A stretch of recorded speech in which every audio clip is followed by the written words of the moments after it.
The path to a meaningful life is not found in the perfection of our steps, but in the clarity of our intentions that guide each footfall toward what truly matters. And that is the thought for today.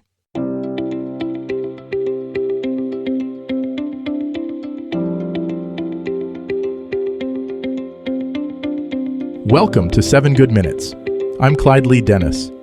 Thanks for joining me for what I believe will be 7 of the most enriching minutes of your day.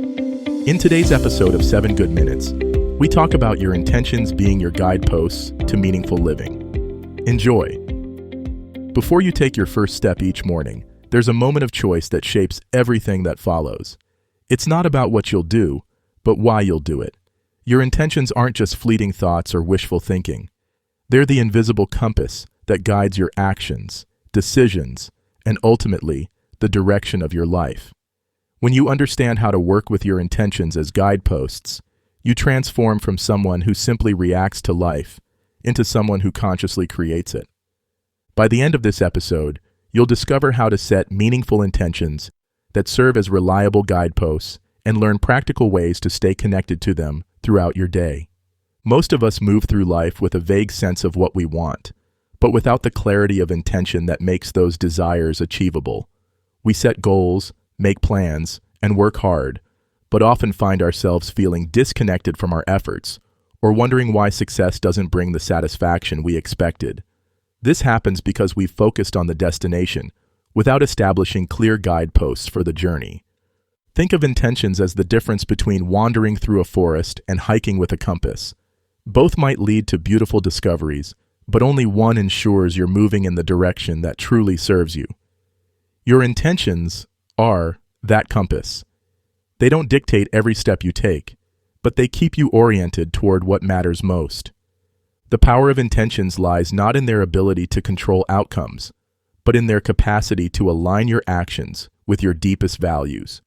When you set an intention to be more present with your family, you're not guaranteeing perfect moments, but you're creating a guidepost that helps you choose presence over distraction when those moments arise. When you intend to approach challenges with curiosity rather than fear, you're not eliminating difficulty, but you're establishing a framework for how you'll meet whatever comes. Effective intentions share certain qualities that make them powerful guideposts. They're rooted in your values rather than external expectations. They focus on how you want to be, rather than just what you want to achieve. They're specific enough to provide direction, but flexible enough to adapt to changing circumstances. Most importantly, they connect you to something larger than immediate gratification or temporary desires. Consider the difference between setting a goal to lose weight and setting an intention to honor your body with nourishing choices. The goal focuses on an outcome you can't completely control, while the intention focuses on actions and attitudes that are entirely within your power. The goal might motivate you temporarily, but the intention can guide you consistently, even when motivation wanes. Your intentions work best when they're living, breathing aspects of your daily experience, rather than forgotten resolutions. This means checking in with them regularly, not as a judge evaluating your performance, but as a traveler consulting a map. Are your current actions aligned with your intended direction? If not, what small adjustment can bring you back on course? The beauty of using intentions as guideposts is that they transform mistakes from failures into course corrections. When you act in a way that doesn't align with your intentions, you haven't failed. You've simply received information about where you are relative to where you want to be. This perspective removes the shame and self-criticism that often derail our efforts and replaces them with gentle redirection.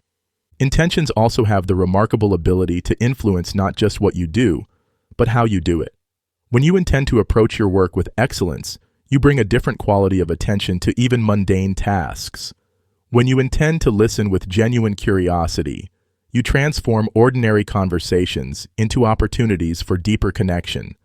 The same actions, guided by clear intentions, become infused with greater meaning and purpose. Setting intentions isn't about perfection or rigid adherence to predetermined plans. It's about creating a framework for conscious living, where your choices flow from your deepest wisdom rather than your immediate impulses. Your intentions, serve as gentle reminders of who you want to be and how you want to show up in the world. As you move through your day, let your intentions be the quiet voice that asks not, "What do I have to do?" but, "How do I want to be?" They're your personal guideposts, pointing you toward a life that feels authentic, purposeful, and aligned with what matters most to you. That does it for today's episode of 7 Good Minutes. Please take a moment to rate and review the show on the platform you're listening on. Until next time, let's be civil to one another out there. Thanks for listening.